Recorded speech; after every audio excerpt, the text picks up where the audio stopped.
Bonjour et bienvenue dans le TV Mag du mois de mars consacré exclusivement à la transition énergétique. Deux invités dans ce TV Mag, Vincent Vignon, il fait tourner des éoliennes pour produire de l'électricité, et pas que, et Claude Léonard de la société Astria, lui, il traite les déchets pour produire lui aussi de l'électricité.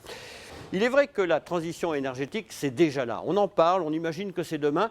Eh bien non, cette transition énergétique, elle est déjà là. Voici nos invités. Je vous souhaite de passer un agréable moment en notre compagnie.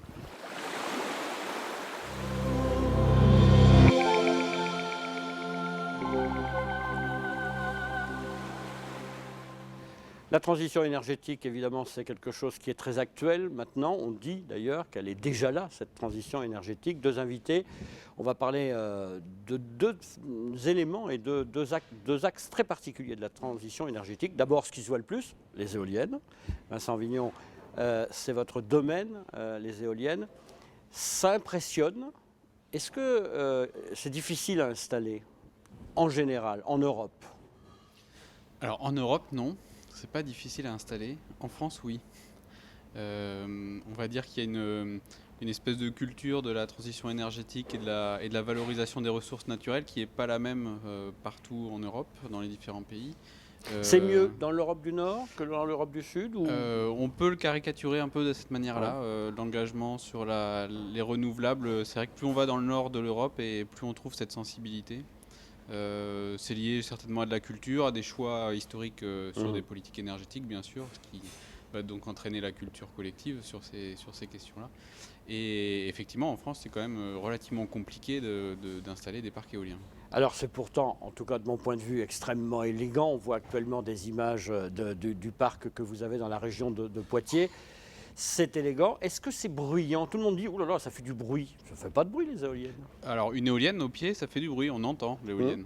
Après, la caractérisation du bruit est toujours compliquée à expliquer par des mots. La meilleure démonstration, c'est de faire comme vous avez fait, d'aller écouter une éolienne au pied.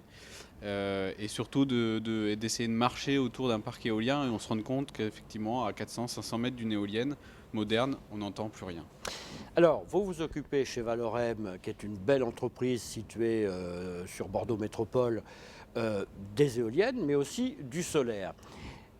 À quantité équivalente de courant produit, qu'est-ce qui est le plus intéressant pour l'environnement? Les deux. Les deux, clairement, on parle de transition énergétique, donc on parle de mix énergétique. Après, on peut se poser la question en termes de compétition, enfin compétition, le terme est un peu dur, mais de consommation d'espace ou d'aménagement du territoire. En fonction de est-ce qu'on a de la place pour produire de l'énergie renouvelable ou physiquement sur le sol ou pas. C'est vrai qu'à titre d'exemple, une éolienne qui fait aujourd'hui 3 MW de puissance, pour ses caractéristiques, en gros c'est un mât qui fait 140 mètres et des pales de 60 mètres. Cette éolienne-là, elle va produire autant d'électricité qu'un parc photovoltaïque qui fait une vingtaine d'hectares.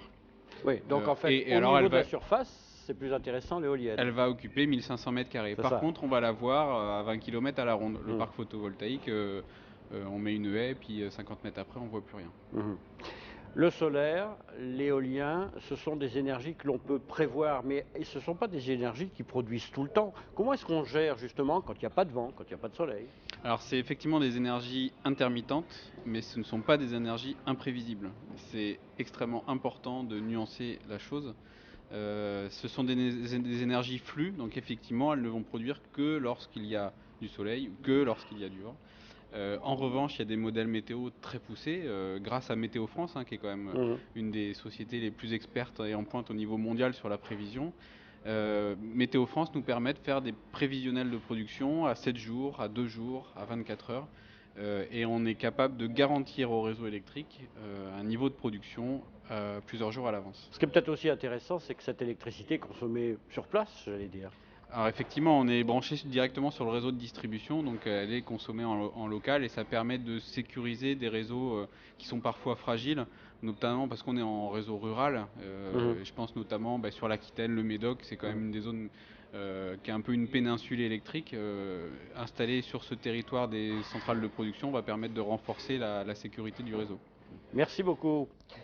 Quand vous jetez votre sac poubelle dans le bon bac, attention, il faut bien trier, bien évidemment, vous vous dites, voilà, c'est fait, on va s'en débarrasser et vous n'avez pas trop envie de savoir ce qu'on en fait. Eh bien, figurez-vous que c'est une matière première pour fabriquer de l'électricité. C'est ce que vous faites, vous, chez Astria. Bonjour Claude Léonard. Bonjour. C'est vrai que pour vous, le sac poubelle, c'est la matière première. Absolument, le sac poubelle est une ressource énergétique, c'est un combustible en fait, au même titre que du charbon, du pétrole, du gaz. Et on va, sur Astria notamment, fabriquer de l'électricité à partir de la combustion donc des sacs poubelles que nous générons tous les jours. Alors Bordeaux Métropole vous livre ces sacs poubelles et vous fabriquez de l'électricité pour 70 000 foyers, mais c'est énorme. Oui, c'est important. Je pense que les gens ne connaissent pas effectivement cette importance de production d'énergie à partir du déchet. Et effectivement, c'est une ressource.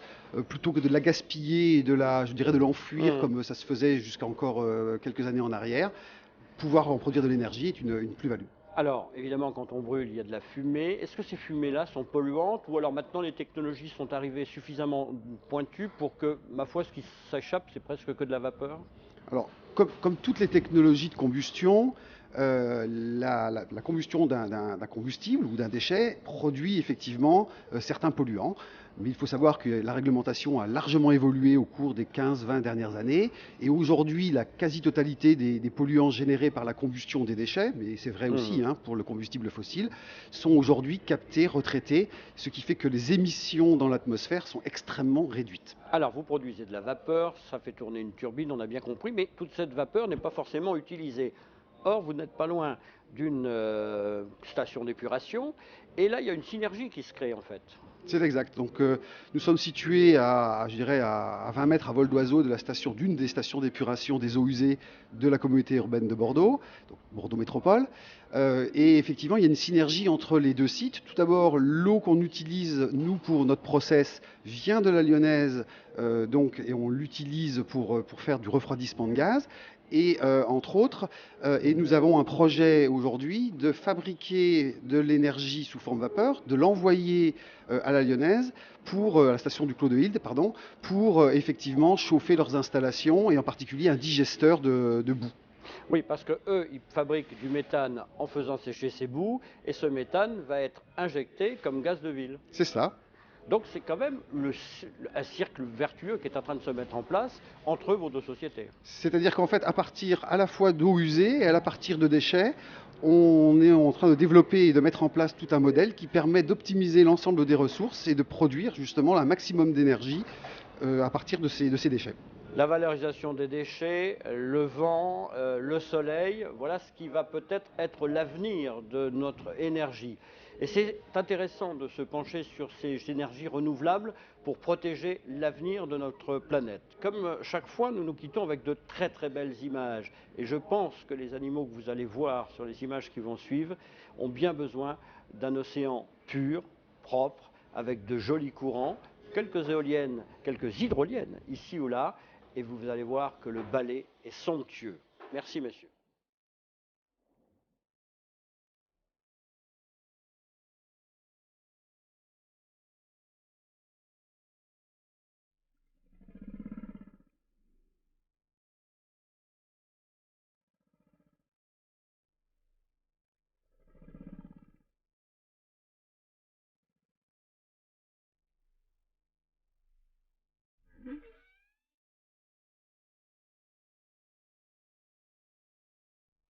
Encore un rendez-vous à vous donner, comme chaque année, à peu près à cette période, autour du week-end de Pâques. Je vous invite à nous retrouver du côté d'Hendaye. C'est le 8e Filmar, le Festival international du film de la mer et de ses environnements. Vous y verrez des documentaires. Les pôles et le réchauffement climatique sont à la une de ce festival, avec un film d'ouverture tout à fait étonnant. Venez donc, c'est entièrement gratuit. Le Filmar, c'est du 3 au 6 avril. À Hendaye, dans le sud du sud-ouest de la France. Merci à Étienne Raillon, merci à Maxime Lajonias, merci à Yves-Michel Fougère et à Philippe Collignon qui m'ont aidé à préparer cette émission. On se retrouve le mois prochain, bien évidemment, pour de nouvelles aventures. Et d'ici là, n'oubliez pas, chaque geste compte, surtout le vôtre.